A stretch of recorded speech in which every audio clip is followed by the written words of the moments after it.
it's a strange situation where you've got him saying, yes, go for it, vote for a bill to compel me to release the files. Now, he could, if he actually wants to release the files, just release the files. Yes. So, again, it goes to it shows that he's trying to be conciliatory, trying to show that he's above it all, but actually there is still some resistance going on. Here with me in the studio, Tim Montgomery and Rachel Cunliffe, and we've been joined from Washington, D.C. by George Grylls, the Times Washington correspondent. Hi to you, George.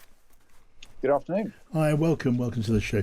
A few things I'd like to get your thoughts on, developments that have been rolling over the past day or so. I guess this counts as is really quite a surprise, I guess. President Trump, after so long of playing down the importance and playing down, as putting it mildly, of the Epstein files, saying it doesn't matter, move on, more important things to talk about, and then he started saying nothing to hide, but not being heard by an increasing number of his Republican colleagues in the House of Representatives, to the point that just very recently, within hours ago practically, President Trump said, no, go ahead, vote to publish them, nothing to hide, nothing to fear.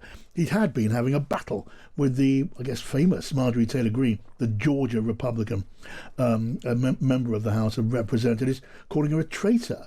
This is one of his formerly most loyal supporters. She had this to say about that. Marjorie Taylor Greene, who I think we're not able to hear that clip at this moment, but she was aggrieved at being called a traitor by Donald Trump, stressing that she was loyal to him, and then this. I mean, what do you make of it all, George? Is this a great shock? Is it the president making a virtue of necessity? Because both of those things can be true. Yeah, I think he recognised he was going to lose the vote, wasn't he? So this is a way of him trying to take ownership of it ahead of the fact, and saying, yeah, go for it, by all means, see what I care.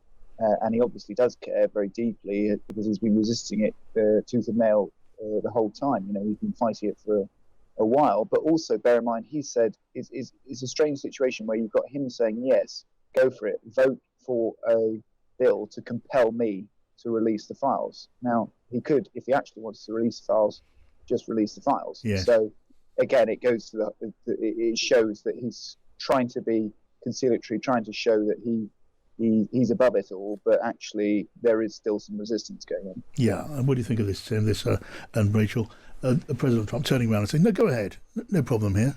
Well, that's an interesting point, isn't it? Because by getting them to vote on it, he gets a list of all the Republicans who vote for something that we all know deep down he doesn't want to happen. So they're on his blacklist, as it were, and we know that Republicans who go head-to-head with Trump often face resistance and career ramifications further on. Yeah, I mean, that has been the threat so far. I mean, how far he follows up that threat now, that we're going to have hundreds of members of the House? Well, this is a question that I'm really curious about, and I don't know the answer, and if George can enlighten me, I'd be really grateful, which is, what is it about this issue, the Epstein files, that is different from all of the other times in Trump's first term as well, but particularly his second term, when he has gone for policies that the majority of the Republican Party do not support, and you'll get private briefings where they all say how, particularly on things like tariffs, you know, they do oppose it in private, but they're not prepared to make a stand in Congress in public. And then on this issue, suddenly they are putting their heads above the parapet. What is it about this issue that is different? George? Well, I think actually it's not just this issue. I think you're seeing fissures within the right of American politics and other issues, and support for Israel is one.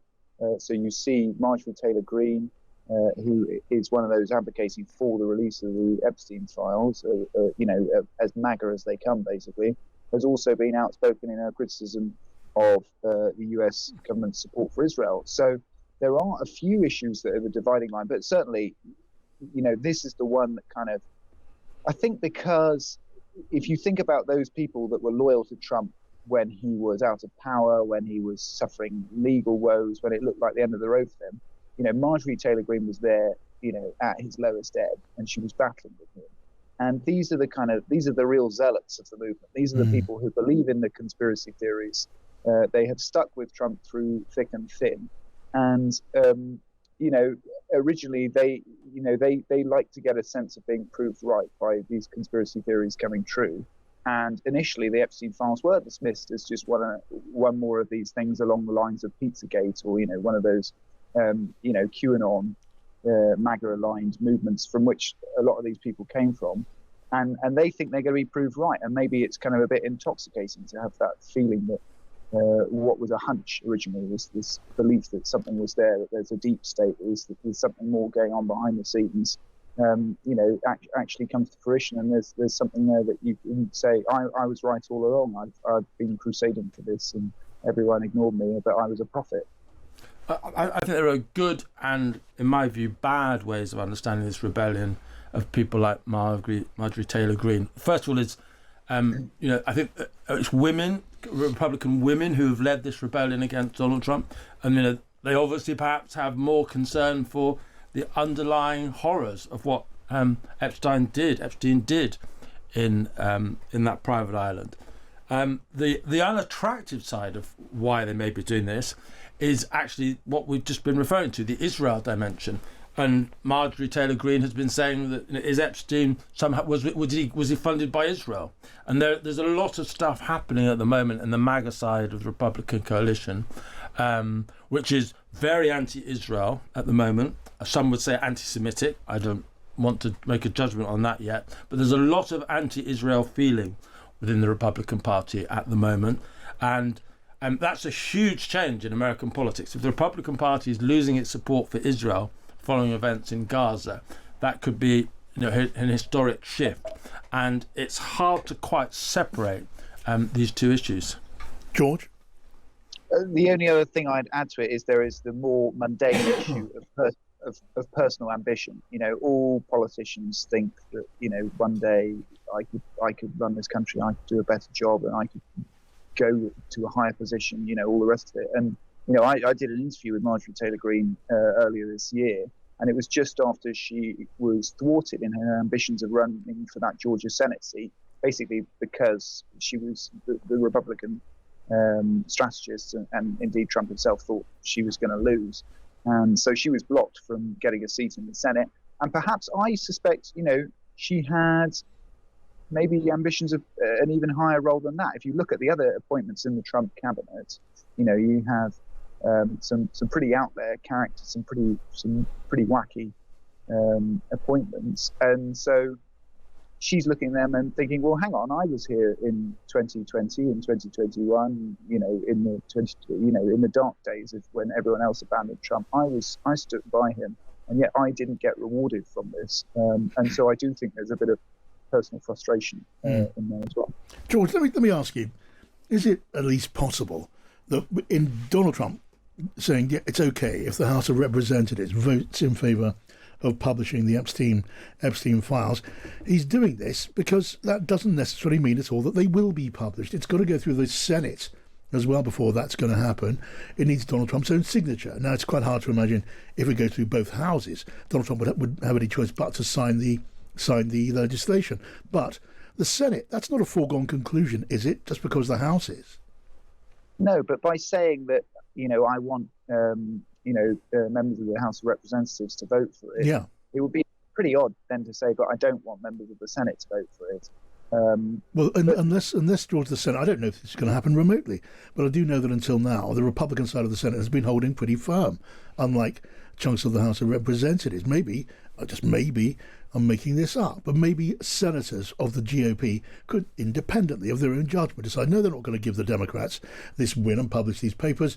And in that way, Donald Trump gets what he's wanted all along, which is not to see these papers published, because he certainly hasn't. I mean, as I said at the beginning, this petition is basically to compel the president to release the files. Yeah. He could release them now if he wanted. Yes. He's choosing not to do so. So you would have to assume that he would think there's some sort of way out of this. But bear in mind as well, if we go back to the shutdown, they needed 217 signatures, I think it was, to get 218 signatures. They were stuck on 217 to get the vote in the first place. Yes. And the Republicans refused to swear in this elected Democrat member of the House from Arizona for a number of weeks, with kind of pretty flimsy pretenses, because they didn't want to get this extra vote. So, you would have to say this saga of trying to force the release of the Epstein files that's been happening on Capitol Hill now for several months is, at every turn there has been reluctance from the administration to kind of go with